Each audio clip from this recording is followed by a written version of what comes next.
स्वागत है। मैं हूं आपके साथ अनुष्का सिंह। तो चलिए शुरुआत करते हैं खबरों की। हरियाणा विधानसभा चुनाव को लेकर बीजेपी प्रदेश अध्यक्ष मोहन लाल बडोली का बड़ा बयान सामने आया है। मोहन लाल बडोली ने कहा कि वह विधानसभा चुनाव नहीं लड़ेंगे, सभी 90 सीटों पर पार्टी उम्मीदवारों को चुनाव लड़वाने का काम करेंगे। सीएम नायब सिंह सैनी लड़वा से चुनाव लड़ेंगे। प्रदेश अध्यक्ष ने बीजेपी की पहली लिस्ट को लेकर कहा कि सूची जारी होने में अभी 1 से 2 दिन और लग सकते हैं। बाकी बची हुई सीटों पर भी जल्द बैठक होगी।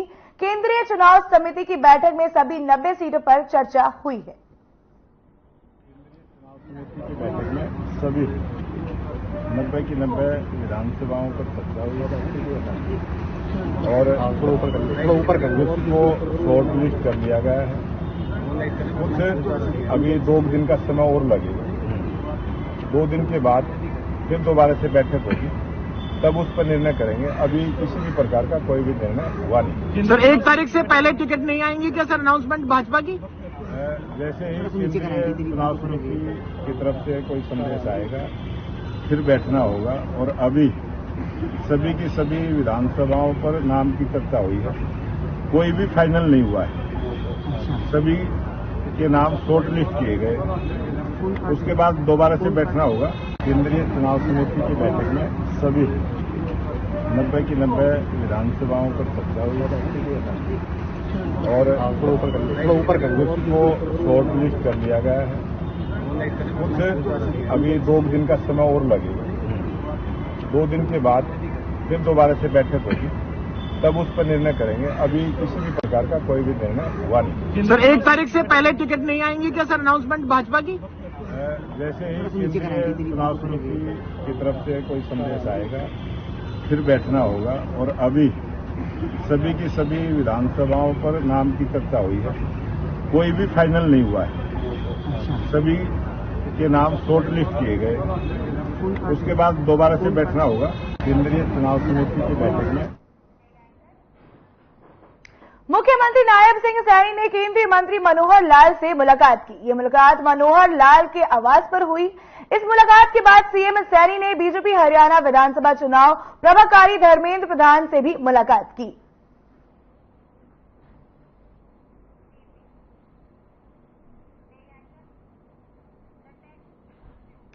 हरियाणा विधानसभा चुनाव के लिए पार्टी की केंद्रीय चुनाव समिति की बैठक में हरियाणा की सभी 90 सीटों पर चर्चा हो रही है। बीजेपी कोर ग्रुप की बैठक के बाद हरियाणा के पूर्व गृह मंत्री और वरिष्ठ नेता अनिल विज ने कहा कि जब केंद्रीय नेतृत्व चाहेगा तब लिस्ट जारी की जाएगी, लेकिन भाजपा तीसरी बार फिर से जीतने जा रही है। ये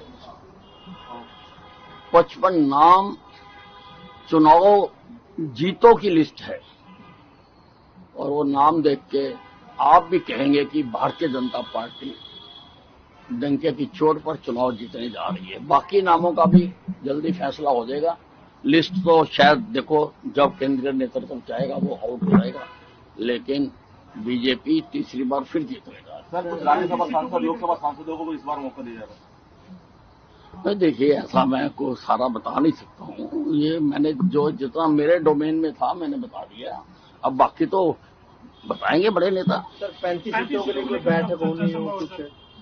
नहीं, वो चल रही है। जैसे जैसे उस पर चर्चा चल रही है लगातार, और जैसे जैसे जिसकी आवश्यकता है उसको बुलाया जाएगा, बात कीजिएगा। सर कोर ग्रुप की कोई बैठक बुलाई गई है आज या फिर? नहीं, एज ए ग्रुप तो नहीं है, पर चर्चा में किसी को भी बुलाया जा सकता है, किसी की भी राय ली जा सकती है। क्या जेपी नड्डा जी से दोबारा बैठक होगी? नहीं, हो सकती है संभावना। वो तो हमारे सर्वे सर्वा है, अध्यक्ष हमारे, उनके साथ तो हो ही सकती है। हरियाणा में विधानसभा चुनाव से पहले ईडी ने भूपेंद्र हुड्डा और अन्य पर मनी लॉन्ड्रिंग का आरोप लगाते हुए 834 करोड़ की संपत्ति कुर्ज की है। आरोप है कि इन्होंने साल 2009 में गुड़गांव को 1417 एकड़ के दाम पर खरीदा था किसानों को, जिससे काफी ज्यादा नुकसान हुआ था।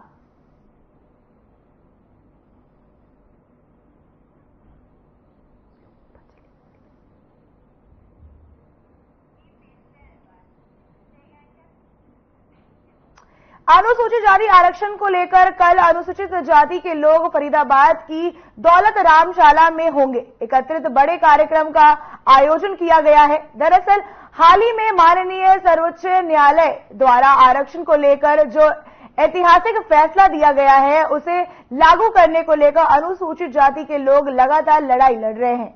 कई बार सरकार से आरक्षण वर्गीयकरण को लेकर गुहार लगा चुके हैं, परंतु सरकार की तरफ से इस पर कोई संज्ञान नहीं लिया गया। इसी को लेकर बहुजन समाज के लोगों ने प्रेस वार्ता कर जानकारी दी कि 31 तारीख को फरीदाबाद की दौलत राम धर्मशाला में इकट्ठा होकर अनुसूचित जाति आरक्षण को लेकर एक बड़ा फैसला लेंगे।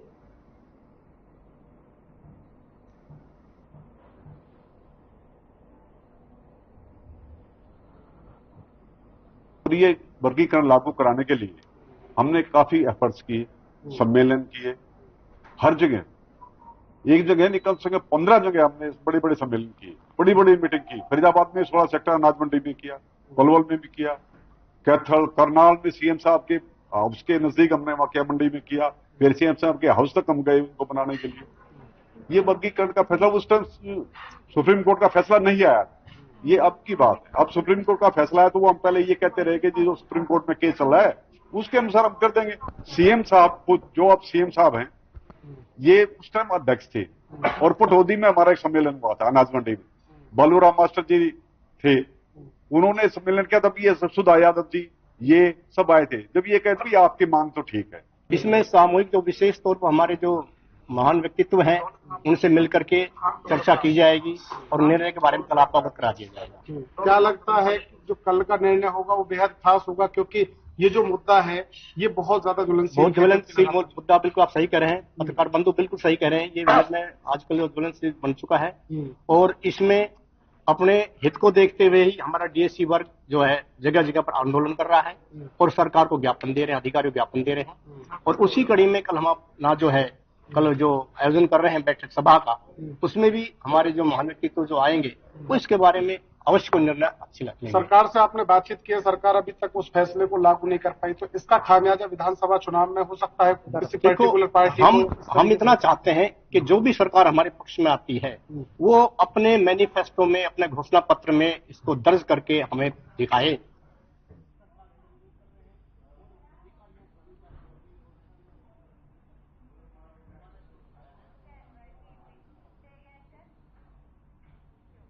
खबर चरखी दादरी से है, जहां पूर्व सैनिकों और युवाओं ने बैठक का आयोजन किया, जिसमें एआईसीसी पूर्व सैनिक विभाग के राष्ट्रीय अध्यक्ष कर्नल रोहित चौधरी ने शिरकत की। तो वहीं केंद्र सरकार की अग्निपथ योजना के विरोध में रोष जताया। बैठक में संबोधित करते हुए कर्नल रोहित चौधरी ने कहा कि भाजपा सरकार युवाओं और सैनिकों के हितों के साथ खिलवाड़ कर रही है, जो बहुत निंदनीय है। साथ ही अग्निवीर भर्ती के नाम पर युवाओं को भ्रमित किया जा रहा है। भाजपा सरकार ने देश की सेना को कमजोर करने का काम किया है। कांग्रेस की सरकार बनने पर अग्निपथ योजना को बंद करके रेगुलर भर्ती की जाएगी। उन्होंने सभी पूर्व सैनिकों और युवाओं से आह्वान किया है कि एकजुट होकर अग्निपथ योजना का विरोध करें और सरकार से जल्द अग्निपथ योजना को बंद करने का आग्रह किया जाए।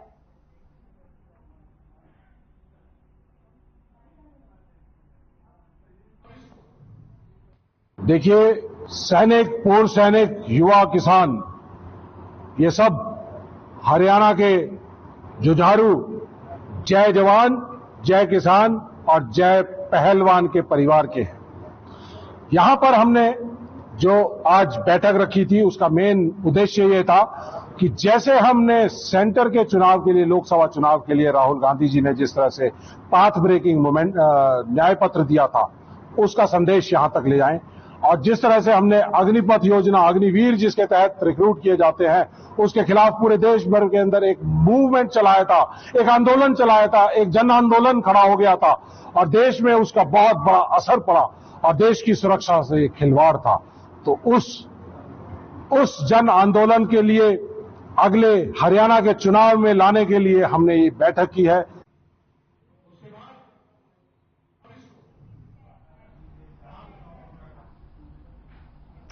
हिसार के पड़ाव एरिया में सुबह एक गौवंश का कटा हुआ सिर मिला। मौके पर सामाजिक राजनीतिक नेताओं के साथ पुलिस भी पहुंची। हिंदूवादी संगठनों का आरोप है कि यह किसी रोहिंग्या या बांग्लादेशी का काम हो सकता है। उन्होंने कहा कि जल्द से जल्द इस घटना के आरोपी को गिरफ्तार किया जाए और कड़ी कार्रवाई की जाए।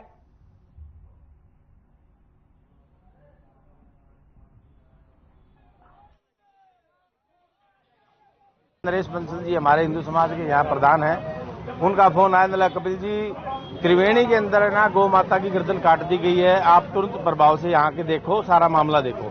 जब ये देखा तो त्रिवेणी के अंदर गौ माता का सिर कटा हुआ मिला। जब पूरे हिंदू समाज को हमने जागृत किया, सारा समाज हिंदू समाज को इकट्ठा हुआ। ये काम उन लोगों के हैं बांग्लादेशी हिसार के अंदर रोहिंग्या मुसलमान, कम से कम 15 से 20 हजार मुसलमान यहाँ शहर के अंदर आए हुए हैं और गर्दन भी उन्होंने काटी है। आज तो ये चेता रहे हैं, आज तो गौ माता की काटी, कल को हमारी भी गर्दन काटेंगे। ये मामला मैंने आज से 2 महीने पहले एसपी साहब को भी मैंने बता दिया था। मैं बोला एसपी साहब, इन जितने भी अवैध वहां से आए हुए हैं रोहिंग्या मुसलमान हैं, इनका पंजीकरण किया जाए, इनको देखा जाए कहां से इनकी। देखो एक मकान के अंदर 25-25 आदमी रह रहे हैं, किसी का भी आधार कार्ड नहीं है। आज हिसार की पवित्र भूमि जिसे धर्म नगरी भी कहा जाता है, हिंदुओं का यहाँ पर मान मर्दन करने का ऐसा प्रयास किया गया है, आज तक नहीं हुआ। विधर्मियों के द्वारा हिसार में त्रिवेणी के पावन स्थल के नीचे जहाँ लोग पूजा करने आते हैं, वहाँ पर गौ वंश का सिर काट के डाला गया है। साफ साफ हिंदू धर्म पर ये चोट की गई है, हिंदुओं का मान मर्दन करने का प्रयास किया गया है और ऐसे प्रयास बार बार करके भारत भूमि में ही हिंदुओं को दोयम दर्जे का नागरिक दिखाने का प्रयास किया जा रहा है। लेकिन अब पूरा हिसार एक हो चुका है। सभी धार्मिक सामाजिक संगठनों के लोग यहाँ पर एकत्र हो चुके हैं। माताएं, बहनें, वृद्ध, युवा सब हिंदू आकर इस कुकृत्य का विरोध कर रहे हैं। पूरी मार्केट बंद करवा दी गई है। तो यहाँ एक बंदा ड्यूटी दे रखी है, उसकी साफ सफाई करता है। उसने आगे मेरे को बोला, जी ऐसे ऐसे प्रधान जी यहाँ गाय का सिर कटा हुआ रखा है। मैं उसी टाइम देखा, मेरे को बड़ा दुख हुआ। फिर मैंने आते ही पुलिस प्रशासन को और हिंदू संगठनों को और सभी व्यापारिक संगठनों को फोन किए। वो सभी लोग एकत्रित हुए और पुलिस प्रशासन भी हमारा सहयोग कर रहा है। SHO साहब आए, पूरा आश्वासन दिया। SLF टीम आई है, वो लेके गई है पोस्टमार्टम के लिए। हम तो यही चाहते हैं सभी शहरवासी, भाई इस पे दोषी को पकड़ के जल्द से जल्द सख्त कार्रवाई की जाए। तो क्या लगता है आपको? हमारे को ये लगता है ये माहौल खराब करने का, हिंदू भाईचारा खराब करने का प्रयास है, लड़ाई झगड़ा दंगा फसाद कराने का, और कोई इसमें विषय नहीं। जो भी शरारती तत्व है उस पर जल्द से जल्द कार्रवाई। 60 साल की मेरी उम्र हो चुकी है। 60 साल का ये मामला पहली बार मैंने हिसार में नहीं पूरे हरियाणा में पहली बार मामला देखा है। जिसने भी किया है उसका सत्यानाश होना तय है, और इस मामले जिसने भी किया है उसको बख्शेंगे नहीं, चाहे मुझे कुछ भी करना पड़े। प्रशासन शासन को मैं चेतावनी देता हूं, इसको तुरंत गिरफ्तार करे और फांसी की सजा देने का काम करे। और जिसने किया है ये उसका सत्यानाश होना तो तय है, परिवार समेत सत्यानाश होगा और प्रशासन तुरंत इसको गिरफ्तार करे। और मैं यही कहूंगा, चाहे मुझे कुछ नहीं भी संघर्ष करना पड़े, इसको गिरफ्तार करवा करके चैन लेंगे। माता का जो बछड़ा है उसका सिर काट के यहाँ लटका दिया। ये गौ हमारी माता है जिसको पूरा देश पूजता है, और उसकी ऐसी हालत जिस भी अपराधी ने की है उसके खिलाफ 302 का मुकदमा दर्ज होना चाहिए। तुरंत प्रभाव से उसकी गिरफ्तारी होनी चाहिए। भाई ये आज तो ये बड़ा बाजार बंद किया, मगर अगर हिसार भी बंद करना पड़ा तो पीछे नहीं हटेंगे। ये सामाजिक दायरे का मामला है। सामाजिक दायरे में सारा शहर एकजुट है और एकजुट होकर सभी मिलकर सामाजिक धार्मिक संस्था एकजुट होकर काम करेगी, इसमें कोई दो राय नहीं। और जो दोषी है उनके खिलाफ सख्त कार्रवाई होगी। ये गौ हमारी माता तो कहते हैं, सड़कों में बेसहारा घूम रही है, इनका भी सुरक्षा का प्रबंध सरकार व प्रशासन को करना चाहिए। ये इंसिडेंट के बारे में हमें जैसे आज सुबह सूचना मिली, यहाँ के व्यापारी भाई ने हमें सूचना दी, उसके बाद तुरंत हम भी आ गए थे, मेरे उच्च अधिकारीगण भी यहाँ आ गए थे, और उसके बाद हमने कंप्लेंट ली और कंप्लेंट लेके हमारी FSL टीम आई। उन्होंने यहाँ स्पॉट विजिट करी। FSL टीम ने स्पॉट विजिट के बाद हमने जो भी इंसिडेंट से संबंधित था वो पोस्टमार्टम की कार्रवाई हम शुरू करा चुके, और कंप्लेंट पर हम FIR की कार्रवाई शुरू करा चुके हैं। तो अभी तक की जो आपकी जानकारी उसमें क्या है? अभी तक तो इनिशियल स्टेज है, इसमें अभी कुछ भी कहना जल्दबाजी होगा कि ये किसने घटना को अंजाम दिया है किसने नहीं दिया। ये अभी नियर अबाउट करीब घंटा 1.5 घंटा हुआ है, आपके सामने की बात है। अभी टीम हमने अलग अलग लगा दी है, उसके बाद ही जो भी आउटपुट होगा शाम तक कुछ मैं आपको बताने के सक्षम हो पाऊंगा।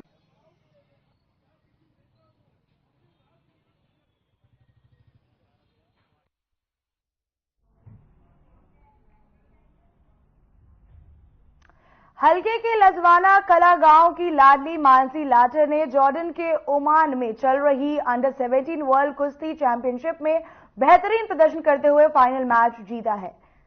मानसी ने देश के लिए गोल्ड मेडल जीता था। उन्होंने प्रतिद्वंदी खिलाड़ी पर एक तरफा जीत हासिल की थी। मानसी लाटर ने इससे पहले एशियन चैंपियनशिप में अंडर 17 में गोल्ड मेडल जीता था। मानसी ने देश के लिए गोल्ड मेडल जीता था। उन्होंने प्रतिद्वंदी खिलाड़ी पर एक तरफा जीत हासिल की थी, जिससे गांव के साथ आसपास के क्षेत्र में भी खुशी का माहौल बना हुआ है।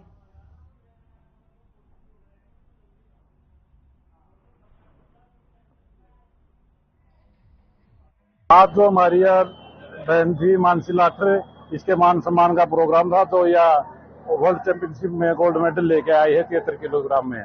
लोगों ने बढ़ चढ़कर हमारे हल्के सारे हल्के से और बाहर से आए हुए सभी आदमियों ने बढ़ चढ़कर सम्मान किया। बेटी का बहुत बढ़िया प्रोग्राम था।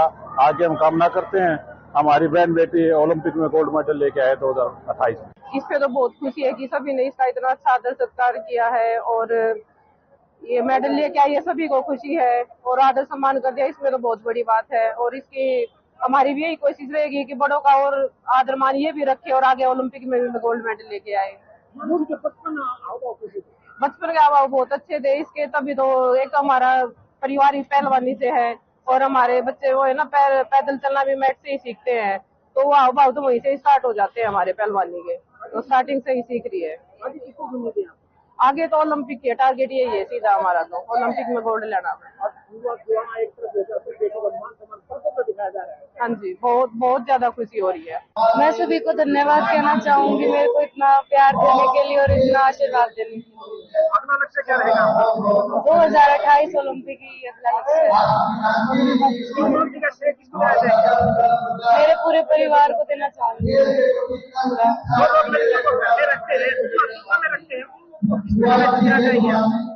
उनको ऐसा नहीं करना चाहिए, सबसे गलत है। हम आगे बढ़ के कुछ भी कर सकते हैं। आपकी एक लड़की ने गोल्ड मेडल लेकर जो है पूरे देश का मान सम्मान किया, उसका किस तरह कार्यक्रम किया गया? उसका बहुत बढ़िया कार्यक्रम किया गया। लाटर बारह द्वारा भी जितने भी सरपंच 12 में आते थे सभी ने चांदी की गदा देकर मानसी बेटी का स्वागत किया है। बहुत अच्छा लग रहा है, गौरव की बात हमारे लिए। आगे किस तरह उम्मीद है बेटी से? आगे बहुत उम्मीद है। आगे चैंपियनशिप में इंटरनेशनल लेवल पे ये गोल्ड मेडल जीत के लिए हम यही आशा करते हैं।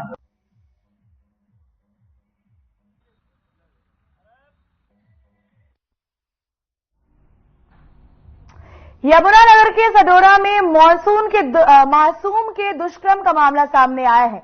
आरोप पड़ोस में ही रहने वाले 60 साल के आदमी पर लगे हैं, जिसे आक्रोशित लोगों ने जमकर प्रदर्शन किया। पुलिस ने थाना चौक दसोडका चौक पर जाम कर दिया, जिसके बाद पुलिस मौके पर पहुंची और लोगों को समझाकर जाम को खुलवाया। आपको बता दें कि पुलिस ने आरोपी को गिरफ्तार कर लिया है।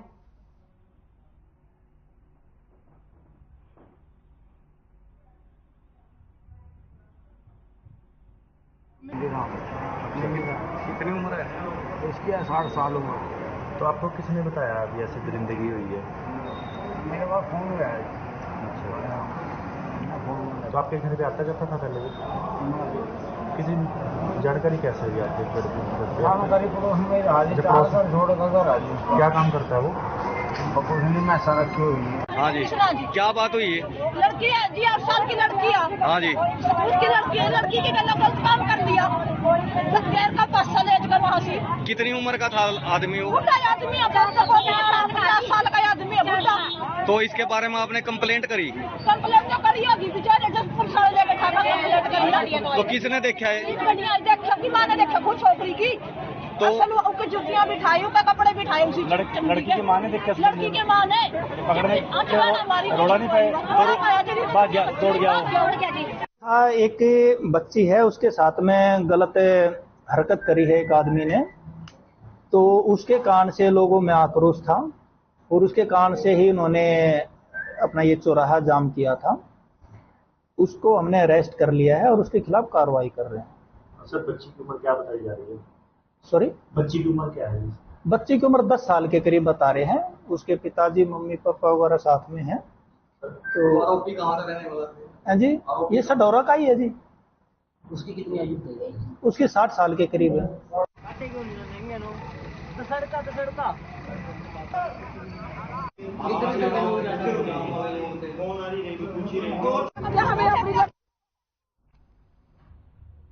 फरीदाबाद में देर रात दिल्ली मथुरा हाईवे मुजेसर फ्लाईओवर के ऊपर इंजन में शॉर्ट सर्किट होने की वजह से एक बड़े से ट्रॉले में अचानक आग लग गई। ट्रॉला ड्राइवर ने इंजन के पास से धुआं उठा कर देखा तो साइड में लगाया गया और आग बुझाई गई। धीरे धीरे धुएं के साथ ट्रॉला का पूरा आगे का हिस्सा जल गया।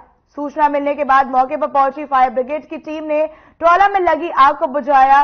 गनीमत रही कि आग लगने से कोई बड़ा हादसा नहीं हुआ है।